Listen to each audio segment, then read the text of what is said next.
What a fun and exciting week 0. And I don't know that you can always say that.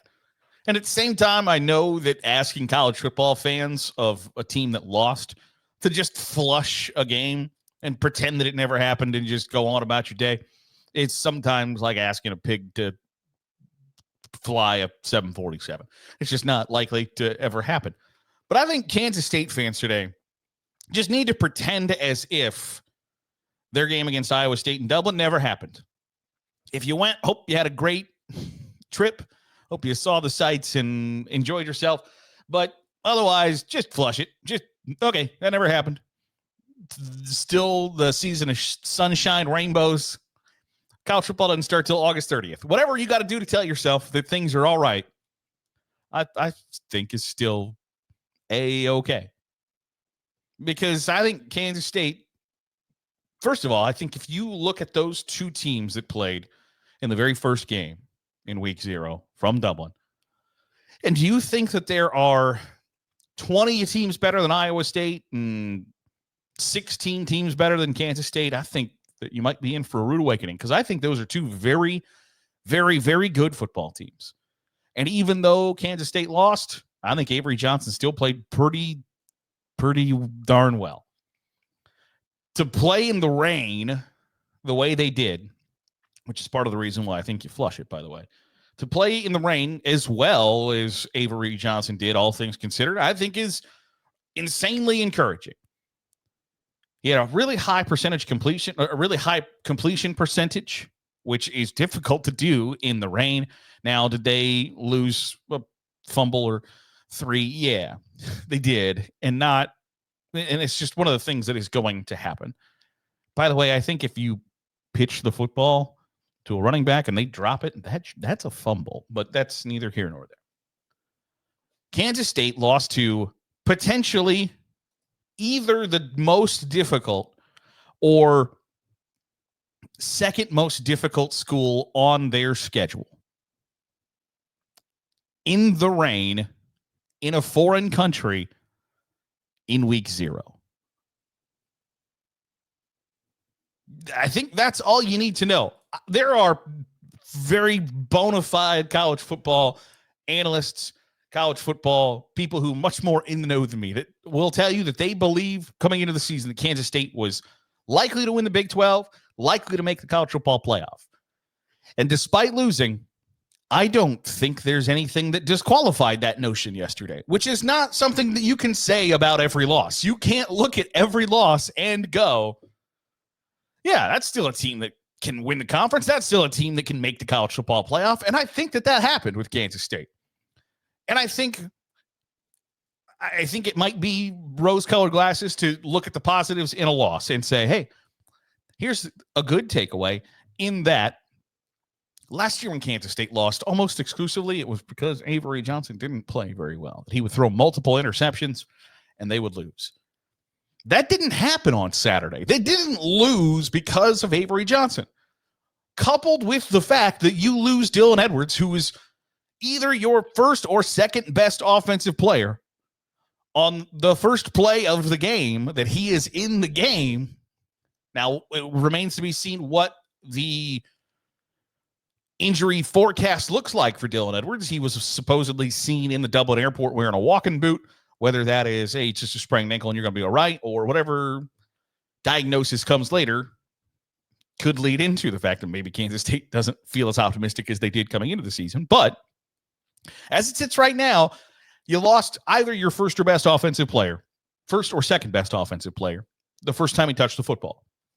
And you lost by 3 to a team that is widely viewed as either your chief competition to win the conference title or one of about 3 teams that will be in the way for you to win the crown. So all of those things considered, I don't think it's doom and gloom. The sky is falling. I don't think it can be that for Kansas State. And again, I'm very cognizant of the idea that asking college football fans to not put a ton of stock into a loss is not an easy thing and not something that's likely to happen. But I would be somewhat encouraged by Kansas State's performance yesterday. because despite all of the bad, there's still a light at the end of that tunnel, I think. And the tunnel, for lack of a better term, I don't think is all that difficult for Kansas to get through.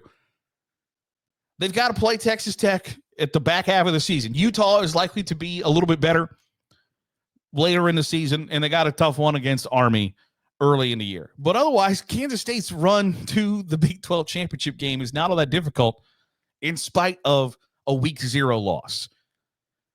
Iowa State won, and I don't think Iowa State can feel real great about the way that they played. They did not run the ball especially well. Rocco Becht was not good. Had really no pocket poise, no sense of where the blitz was coming. Iowa State's offensive line did not play well at all. Toby, I can do this. Number 44 for Kansas State had 2 sacks the first 2 times Rocco Becht dropped back to pass. The third time he dropped back to pass, they slid the line all the way to the left and left him completely unblocked. And the fact that Rocco Becht even got the ball out of his hand is a minor miracle. But I think Kansas State played better than Iowa State did. And yet the Cyclones had more points on the board. And that's the name of the game. But I would feel a lot more encouraged about Kansas State's effort than Iowa State's effort. And that feels wrong and backwards. But that's just the way I feel. The other week 0 game that I want to talk about is the Hawaii-Stanford game. And I'm a Frank Reich believer in that. I'm an Indianapolis Colts fan. He coached the Colts. I thought that it was possible that the Colts could win a Super Bowl with Frank Reich as their head coach. And the more he coaches football, the more I become understanding that I'm an idiot. That was never going to happen. If you didn't see the end of the game, Hawaii's kicker, who apparently is Japanese and apparently learned how to kick by watching YouTube videos and went to JUCO at the only JUCO in Ohio, goes 3 for 3, kicking field goals, 2 for 2 on extra points, essentially wins the game for Hawaii. But Stanford had 3 timeouts at the end of the game. There was 23 seconds left. They let Hawaii run the clock all the way down to 3 seconds left. And then Stanford took a timeout to try to ice the kicker. But they easily could have made Hawaii kick that ball with 15 seconds, 18 seconds. Are you likely to drive down the field and get into field goal range with 15 seconds on the clock after, probably 10 seconds maybe after a kickoff attempt, and you have no timeouts? No. But you have no chance to come back and try to win the game if they kick a walk-off field goal and you sat there with your timeouts. It was almost a complete mismanagement of the end of game situation. And I sat and watched, and I was trying to think of the process, trying to figure out, maybe if we use those timeouts, Hawaii's going to try to push the ball down the field a little bit farther. Their quarterback has one leg. He's basically Byron Leftwich in it out there. The idea that they're going to push the issue once Hawaii got into field goal range felt horribly unlikely. And so it was just this mismanaged end of game scenario that was like, if you are a Stanford fan, I think you're pulling your hair out. Like, you guys are supposed to be the smart ones. You're supposed to be able to handle pressure and math and strategy, and instead you got beat by Hawaii. Now, again, it's somewhat similar to Iowa State, Kansas State, and then it's a long trip. Even from the West Coast, the trip to Hawaii is a long trip. And I think the Warriors are going to be pretty good, actually. They should be better than they've been the last couple of years, and Stanford might not be very good at all. So when you are not very good at all, I think you got to win the ones that are available to you. And whether or not they let one slip away is probably up for discussion. But it was, in my estimation, a really mismanaged end of game situation.